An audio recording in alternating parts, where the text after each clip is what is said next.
Gold hub తాకట్టులో ఉన్న బంగారాన్ని విడిపించి కొనబడును. అదే రోజు ఆన్లైన్ ధరకు కొని డబ్బులు ఇవ్వబడును. నమస్తే, వెల్కమ్ టు మనం టీవీ. నేను వలి. బీఆర్ఎస్ ఎమ్మెల్సీ కవిత అరెస్ట్ అయ్యారు.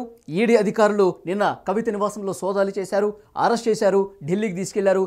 ప్రస్తుతం 7 రోజుల కస్టడీ కూడా రౌజ్ అవెన్యూ కోర్టు విధించింది. తర్వాత భర్త అనిల్కు నోటీసులు ఇచ్చారు.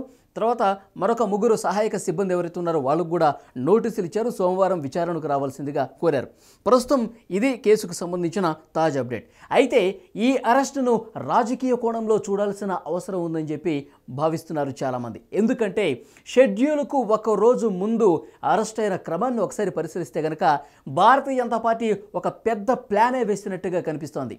ముఖ్యంగా భారతీయ జనతా పార్టీ కవితను ఎప్పుడో అరెస్టు చేయాల్సింది, కానీ ఇప్పుడు అరెస్ట్ చేయాల్సినటువంటి అవసరం ఏముందంటే రాజకీయ కారణాలు కనిపిస్తూ ఉన్నాయి. ఎందుకంటే లోక్సభ ఎన్నికలు అతి త్వరలోనే ఉన్న నేపథ్యంలో ఇప్పుడు ఒక్కసారిగా షెడ్యూల్ ప్రకటిస్తే అరెస్ట్ చేసే అవకాశం ఉండదు. కాబట్టి ఒకరోజు ముందుగా అరెస్ట్ చేసిన ఉద్దేశాన్ని ప్రస్తావిస్తూ లోక్సభ ఎన్నికల్లో లబ్ధి పొందటమే లక్ష్యంగా ఈ అరెస్ట్ జరిగినట్టుగా కనిపిస్తోంది. నిన్న బీఆర్ఎస్ నాయకులు మాట్లాడిన విషయాలు ఒకసారి రివైండ్ చేసుకుంటే గనక ఈడీ అధికారులు పక్కా ప్లాన్ ప్రకారం వచ్చారు. తర్వాత వాళ్ళు ఏదైతే మైండ్లో పెట్టుకుని వచ్చారో అరెస్ట్ చేద్దామని, దానికోసం సాయంత్రం వరకు వేచి చూశారు, అరెస్ట్ చేశారు. శుక్రవారాన్ని కూడా పూర్తిగా మెన్షన్ చేశారు. ఎందుకంటే బెయిల్కి స్కోప్ ఉండదు, శని ఆదివారాలు ఎలాగో సెలవులు ఉంటాయి కాబట్టి శుక్రవారం రోజు ఒక ప్లాన్ ప్రకారం వచ్చారు. తర్వాత ముందే వాళ్ళు అనుకున్నటువంటి షెడ్యూల్ ప్రకారం ఫ్లైట్ కూడా బుక్ చేసుకుని, టైం బుక్ చేసుకుని ఈడీ అధికారులు కవితను నేరుగా ఢిల్లీకి తీసుకెళ్లిన విషయాన్ని కూడా ప్రస్తావించారు. పక్క ప్లాన్ ప్రకారం చేశారు.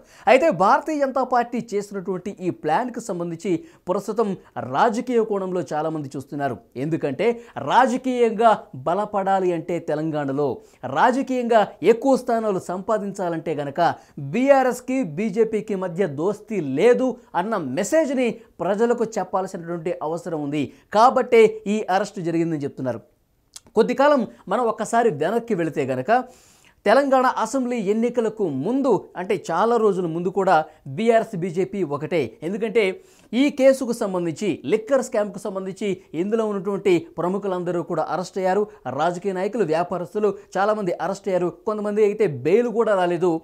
తీహార్ జైల్లో మగ్గిపోతున్నటువంటి పరిస్థితి కనిపిస్తుంది. కానీ సౌత్ గ్రూప్లో ఇంత కీలకంగా వ్యవహరించినటువంటి కవిత అరెస్టు ఎందుకు కావట్లేదు? కవితకు సంబంధించిన ఆధారాలు ఇంత ప్రస్ఫుటంగా కనిపిస్తున్నప్పటికీ కూడా ఈడీ అధికారులు ఎందుకు అరెస్ట్ చేయట్లేదు? సిబిఐ కూడా ఇంటికి వచ్చి విచారించింది, కొన్ని స్టేట్మెంట్స్ను రికార్డ్ చేసింది. అయినప్పటికీ కూడా ఎందుకు అరెస్ట్ చేయట్లేదు? బలమైన ఆధారాలు ఉన్నప్పటికీ కూడా కవిత గారి విషయంలో ఎందుకు మినహాయింపు వస్తుందని చెప్పి చాలామంది విమర్శలు చేశారు. ఎందుకంటే బీజేపీ బీఆర్ఎస్ రెండు ఒకటే కాబట్టి ఈ కేసులో ఇన్వాల్వ్మెంట్ ఉన్న ప్రతి ఒక్కరు కూడా అరెస్ట్ అయ్యారు. కానీ కవిత అరెస్ట్ కాలేదు. ఎస్, బీజేపీ బీఆర్ఎస్ రెండు ఒకటే. మోదీ దగ్గర, అమిత్ షా దగ్గర కొంత ఈ లాలూచి నడుస్తుంది. ఇద్దరూ కూడా ఒకటే అనే ఒక వాదన కాంగ్రెస్ పార్టీ నాయకులు పెద్ద ఎత్తున విమర్శించిన పరిస్థితి గతంలో ఉంది. ముఖ్యంగా రాష్ట్ర బీజేపీ నాయకులు కూడా చాలామంది ఈ వాదనకు సంబంధించి కొంతమంది మాట్లాడిన విషయం కూడా మనకు తెలిసిందే. కొంతమంది బీజేపీలో, అంటే అసెంబ్లీ ఎలక్షన్స్కు ముందు కొంతమంది బీజేపీ నేతలు కూడా బహిరంగంగా మాట్లాడారు. కవిత గారిని అరెస్టు చేయకపోవటం మనకు పెద్ద దెబ్బ. కవిత గారు అరెస్ట్ అయితేనే ఇక్కడ భారతీయ జనతా పార్టీ పుంజుకుంటుంది.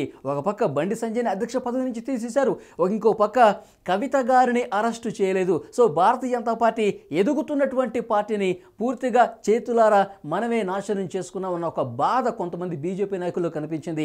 ఇలాంటి విమర్శలు చేశారు. తర్వాత వాళ్ళు వేరే పార్టీల్లో కూడా వెళ్ళిపోయిన పరిస్థితి ఉంది. సో ఇప్పుడు భారతీయ జనతా పార్టీ నేతలు, రాష్ట్రంలో ఉన్న నేతలు ఈ విషయాలను ప్రస్తావించారు. కొన్ని రోజుల ముందే ఇక్కడ ఉన్నటువంటి బీజేపీ రాష్ట్ర నేతలు ఢిల్లీకి వెళ్ళారు. ఢిల్లీకి వెళ్ళి మంత్రాలు జరిపారు. మనం అసెంబ్లీ ఎన్నికల్లో నష్టపోయాము, దానికి కారణం కవిత అరెస్టు కాకపోవటం వల్ల. సో ఈ వాదన కొంచెం బలంగా వినిపించినట్టుగా తెలుస్తుంది అమిత్ షా దగ్గర, అక్కడ ఉన్నటువంటి అగ్రనేతల దగ్గర. ఇప్పుడు గనక అరెస్టు చేస్తే, ఈ ఎలక్షన్ షెడ్యూల్ వచ్చే ముందు కవిత గారిని అరెస్ట్ చేస్తే, ఎస్, బీజేపీ బీఆర్ఎస్ రెండు ఒకటే కాదు, రెండు శత్రు పార్టీలే. గతంలో కేంద్ర ప్రభుత్వం మీద, మోదీ గారి మీద కేసీఆర్ గారు ఎలాంటి విమర్శలు చేశారో మనం చూసాం. అయినప్పటికీ కూడా ప్రజలు నమ్మలేదంటే కనుక కవిత అరెస్టు కాకపోవటం వల్లే, ఇద్దరి మధ్య దోస్తీ ఉంది కాబట్టే, ప్రజల్లో అలాంటి అభిప్రాయం ఉంది కాబట్టే ఎదుగుతున్న భారతీయ జనతా పార్టీ 3వ స్థానానికి పరిమితమైనటువంటి పరిస్థితి ఉంది. సో ఇప్పుడు లోక్సభ ఎన్నికల్లో అయినా మనం డెసిషన్ తీసుకోవాలి, ప్లీజ్ ఈ రకంగా ఆలోచన చేయండి అని చెప్పి రాష్ట్ర నాయకులు కోరినట్టుగా తెలుస్తోంది. అందుకనే ఎలక్షన్ షెడ్యూల్ 1 రోజు ముందు ఈడీ అధికారులు వచ్చారు. అంటే గతంలో కూడా నోటీసులు పంపించారు, కానీ రెస్పాండ్ కాలేదు. నాకు ముందస్తు కార్యక్రమాలు ఉన్నాయని, ఒకసారి ఎలక్షన్ ఇప్పుడు కార్యక్రమాలు పార్టీ పరంగా కొన్ని డెసిషన్స్ పర్యటనలు చేయాల్సిన అవసరం ఉంది కాబట్టి ఇప్పుడు రాలేనని చెప్పారు. చాలాసార్లు మినహాయింపు కోరారు. అయితే కవిత గారి విషయంలోనే ఇన్ని మినహాయింపులు ఎందుకు సీరియస్గా యాక్షన్ తీసుకోవట్లేదని చెప్పి కొంత వాదన జరిగింది. అయితే రాష్ట్ర బీజేపీ నేతలు ఎప్పుడైతే కవిత అరెస్టు చేస్తేనే భారతీయ జనతా పార్టీ తెలంగాణలో బాగా ఎదగగలుగుతుంది, బీఆర్ఎస్ బీజేపీ రెండు వేరు శత్రు పార్టీలో ఉన్న మెసేజ్ కొంత బలంగా ఇవ్వాల్సిన అవసరం ఉందని చెప్పి వారు భావించారు. సో హైకమాండ్ దగ్గర ఈ విషయాలను ప్రస్తావించారు. ఎస్, మనం చేద్దామని చెప్పి ఒక గట్టి హామీ తీసుకుని రాష్ట్ర బీజేపీ నేతలు తిరిగి తెలంగాణకు వచ్చినట్టుగా తెలుస్తుంది.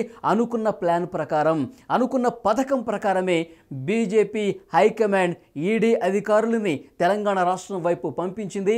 సో ఈరోజు రేవంత్ రెడ్డి గారు కూడా ఒక మాట చెప్పారు. యాక్చువల్గా మోడీ ముందు వస్తుంది, తర్వాత ఈడీ తర్వాత వస్తుందని చెప్పి ఉండేది, కానీ ఇప్పుడు మోడీ ఈడీ రెండు ఒకేసారి వచ్చాయి అని చెప్పి ఆయన విమర్శించిన పరిస్థితి కూడా మనం చూసాం. దీనికి కారణం ఏంటంటే ఈ మెసేజ్ కొంత బలంగా క్యాడర్లోకి వెళ్ళాలి, ప్రజల్లోకి వెళ్ళాలి. భారతీయ జనతా పార్టీ స్వతంత్రంగా ఎదగాల్సినటువంటి అవసరం ఉంది. ఇప్పుడు బీఆర్ఎస్ పూర్తిగా ప్రతిపక్ష పాత్రకే పరిమితమైంది. సో కొన్ని సర్వేలు కూడా చెప్తున్నాయి బీఆర్ఎస్ ఎంపీ స్థానాల్లో కూడా 3వ స్థానానికి పరిమితమయ్యే అవకాశం ఉంది. సో ఇలాంటి కీలకమైన సందర్భంలో మనం 2వ స్థానానికి ఎదగాలి. ఎందుకంటే కాంగ్రెస్ అధికారంలో ఉంది, ఎక్కువ ఎంపీ స్థానాలు కాంగ్రెస్ పార్టీకి వచ్చే అవకాశం ఉందని చెప్తున్నారు. సో ఇలాంటి కీలక సందర్భంలో మనం నిర్ణయం తీసుకోకపోతే నష్టపోతాము అనే ఒక భావన ఇక్కడ రాష్ట్ర బీజేపీ నేతలు కలిగింది. సో వెంటనే రాష్ట్ర బీజేపీ అగ్రనాయకత్వానికి ఈ సమాచారం తీసుకెళ్లారు. వెంటనే డెసిషన్ జరిగిపోయినట్టుగా తెలుస్తోంది. సో ఇప్పుడు ఈ అరెస్టు జరిగింది కాబట్టి ఇప్పుడు తీవ్రంగా బీఆర్ఎస్ మీద విమర్శలు చేసే పరిస్థితి ఉంటుంది కాబట్టి ఎక్కువ ఎంపీ స్థానాలు ఇక్కడ గెలుచుకునే అవకాశం ఉంది. సో ఓవరాల్గా దేశవ్యాప్తంగా భారతీయ జనతా పార్టీ హవా ఉంది కాబట్టి ఇక్కడ తెలంగాణలో కూడా దాదాపు 8 నుంచి 12 స్థానాలు గెలుచుకుంటాము. లేదంటే కనుక మళ్ళీ మనం నష్టపోయే అవకాశం ఉంది. ఇప్పుడు బీఆర్ఎస్ ప్లేస్ని మనం ఆక్యుపై చేయాలి. 8 నుంచి 12 స్థానాలు ఎంపీ స్థానాలు తెలంగాణలో మనం గెలుచుకోవాలంటే కనుక మనం వెంటనే కవితను అరెస్ట్ చేయాలన్న ఒక మెసేజ్ హైకమాండ్కి తెలియజేశారు. సో సుముఖత వ్యక్తం చేసింది. ఆ ప్లాన్ ప్రకారమే, పథకం ప్రకారమే షెడ్యూల్కి 1 రోజు ముందు కవితను అరెస్ట్ చేసినట్టుగా తెలుస్తోంది. ఇప్పుడు మోడీ మీద విమర్శలు చేస్తారు, ఈడీ మీద విమర్శలు చేస్తారు, ఇటు కూడా విమర్శలు చేస్తారు. సో 2 పార్టీలు ఒకటి కాదు అన్న మెసేజ్ ఇప్పుడు బలంగా పంపించినట్టు అవుతుందని చెప్పి హైకమాండ్ కూడా భావించినట్టుగా తెలుస్తుంది. సో చూద్దాం ఈ మెసేజ్ మరి నిజంగా ఒక ప్లాన్ ప్రకారం జరిగిందా, లేకపోతే దీని వెనకాల వేరే ఉద్దేశాలు ఉన్నాయా? నిజంగా ఇక్కడ ఈడీ గతంలో కొంతమందిని అదుపులోకి తీసుకుని అరెస్ట్ చేసింది, కొంతమంది జైల్లో ఉన్నారు. సో ఈ కేసును బట్టి ముందుకు పోయారా, ఇలాంటి రాజకీయపరమైనటువంటి కోణంలో ఆలోచించి నిర్ణయం తీసుకురా అన్నది మరి కొంతకాలం ఆగితే కానీ పూర్తి స్థాయిలో క్లారిటీ వచ్చే అవకాశం కనిపిస్తుంది. ప్రస్తుతం రాజకీయంగా ఈ చర్చ అయితే జరుగుతుంది. భారతీయ జనతా పార్టీ తెలంగాణలో ఎదగటమే లక్ష్యంగా ప్రస్తుతం ముందుకు పోతుంది కాబట్టి ఈ ఎంపీ స్థానాలు కీలకం కాబట్టి ఇలాంటి కీలకమైన సమయంలో కీలక నిర్ణయాలు తీసుకోవాల్సిన అవసరం ఉందని రాజకీయ కోణంలోనే ఆలోచన చేసి కవిత గారి అరెస్టు జరిగినట్టుగా తెలుస్తోంది. సో చూద్దాం. Thank you very much.